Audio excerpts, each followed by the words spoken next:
Bonjour et bienvenue. Aujourd'hui, nous avons le plaisir de rencontrer deux professeurs, chercheurs qui ont produit un livre extraordinaire et ça s'intitule « Évaluation clinique d'une personne symptomatique ». C'est sous la direction d'Odette Doyon et Sophie Lompré du département des sciences infirmières de l'UQTR. C'est publié à la maison d'édition Pearson RP et c'est sorti depuis mai 2016. Bonjour, mesdames. Bonjour, madame. Écoutez, quel ouvrage impressionnant quand on se retrouve avec ça, un ouvrage très, très impressionnant, évaluation clinique d'une personne symptomatique. Ça s'adresse aux futures infirmières, infirmiers, aux infirmières qui pratiquent déjà, ouais. Et aux professeurs, j'imagine, parce qu'il y a aussi tous les exercices, tout l'aspect pédagogique. Pourquoi un livre comme celui-là? Quel était l'objectif de ce livre? En fait, le premier objectif de ce livre-là, c'est de développer chez les étudiantes le jugement clinique qui doit accompagner l'évaluation. L'évaluation clinique, c'est fondamental dans la pratique infirmière. Tous les patients qui sont hospitalisés ou qui ont des symptômes méritent d'être surveillés correctement par quelqu'un qui démontre des habiletés. Mais au-delà des gestes de l'évaluation clinique, la notion du jugement, c'est-à-dire de l'interprétation des données, elle est extrêmement importante. C'est ce qui assure la sécurité des soins. Il y a plusieurs livres d'évaluation clinique, mais celui-ci, je dirais, se distingue par rapport à l'importance qui est accordée à la sécurité des soins. Parce que dans mon expérience personnelle, j'ai eu l'occasion d'être expert légal dans des causes où des patients sont décédés et où j'ai identifié des lacunes importantes quant à la réalisation de l'examen clinique, la rigueur, et quant à la justesse et la prudence de l'évaluation clinique. Donc, dans ce livre-là, notre intention était de rehausser, de permettre d'outiller les étudiantes, les infirmières, à l'interprétation, reconnaître mieux les alertes cliniques, être capable de faire la différence entre ce qui est normal et anormal par rapport au fonctionnement ou à la surveillance d'un organe ou d'un système. Donc, c'est pas tant l'approche qui découle du diagnostic médical comme on le voit dans plusieurs livres, mais c'est une approche qui émerge en quelque sorte de l'observation qu'on va faire des données chez une personne qu'on doit surveiller. Et vous avez séparé ça comment, ce livre-là? Parce que tout y est, en fait, c'est tout l'ensemble de la personne humaine. Alors, vous deux, vous vous êtes organisés comment dans l'organisation de ce livre-là? Sophie, en fait, c'est qu'on a ciblé les grands thèmes de l'examen clinique par grande fonction au niveau de l'organisme. Et puis, on l'a séparé selon nos forces et nos intérêts là, à chacune. Ça prend combien de temps, un livre comme celui-là? Il est volumineux. Et en plus, il y a un cahier d'exercices qui l'accompagne. En plus, il y a 2 autres chapitres en ligne. Alors, c'est des années de travail. C'est je dirais, un gros 2 ans, les 2 dernières années.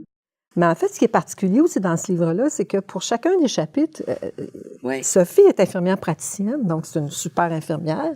Alors, dans chacun des chapitres, on a pris soin de jumeler une infirmière clinicienne ou une prof avec une infirmière praticienne spécialisée comme elle, soit en soins de première ligne ou encore en cardio, ou peu importe.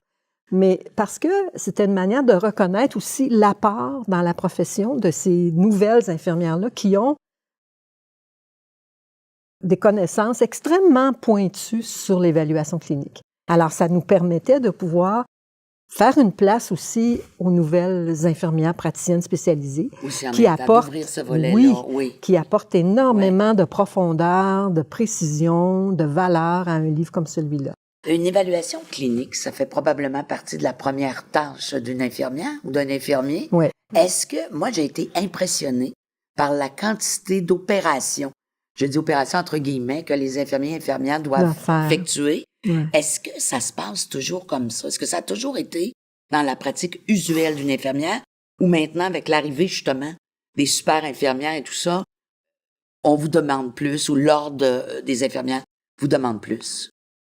Moi, je dirais que c'est pas tant l'ordre ou qui demande plus que la réalité des patients eux-mêmes. Okay. Les patients ont changé.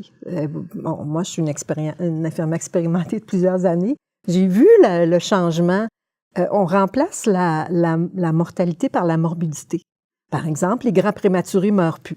Les patients qui font un accident vasculaire meurent plus. Les patients qui font un infarctus meurent plus. Tous les patients vivent maintenant avec des maladies chroniques qui évoluent, puis l'espérance de vie allonge. Donc, Ça modifie votre travail, oui, c'est une nécessairement. obligation. Oui. Les évaluations sont donc plus complexes. On ne peut plus maintenant juste dire on prend les signes vitaux, puis les signes vitaux vont nous dire qu'un patient ne va pas bien. Non. Ça, c'était dans mon temps, là, en 1970, mais ça ne peut plus être ça aujourd'hui. Parce que les patients eux-mêmes surveillent leurs signes vitaux à la maison. Et puis aussi, dans le fond, Sophie, ça permet aussi peut-être de clarifier davantage une forme d'évaluation pour le médecin aussi. Ouais. Parce que si le patient va de moins en moins bien, que vous êtes capable de mettre les mots corrects. Ça présente des outils avec une terminologie plus précise. Alors, au lieu de juste dire le patient ne va pas bien ou le patient ne respire pas bien, mais encore. Alors, on est capable, avec une formation en évaluation clinique, de mieux pister, de mieux clarifier, de faire une évaluation. Ça sauve du temps, puis ça peut sauver des vies, ça comme sauve, vous dites aussi. Ça sauve des vies. Vous êtes les deux directrices de ce projet-là. Il y a quand même 22 auteurs, dont 7 d'ici, du département de sciences infirmières. Ouais. Et ça vient de partout, finalement. Vous avez une collaboration avec la Suisse. Oui, parce que j'enseigne en Suisse aussi. Donc, eux commencent à intégrer l'évaluation clinique, mais ils vont, leur projet d'implantation va à pas de géant. Alors, au Québec, on a un peu plus de recul là-dessus, mais il n'en reste pas moins que c'est encore à peu près une infirmière sur 2 qui hésite à évaluer les patients avec l'évaluation clinique. Mais j'imagine que ce livre-là va leur donner, va les rassurer, leur donner l'encadrement pédagogique, scientifique aussi, pour poursuivre. Alors donc, je vous remercie. C'est un travail colossal. Merci beaucoup, mesdames, et bonne continuation. Merci beaucoup. Merci.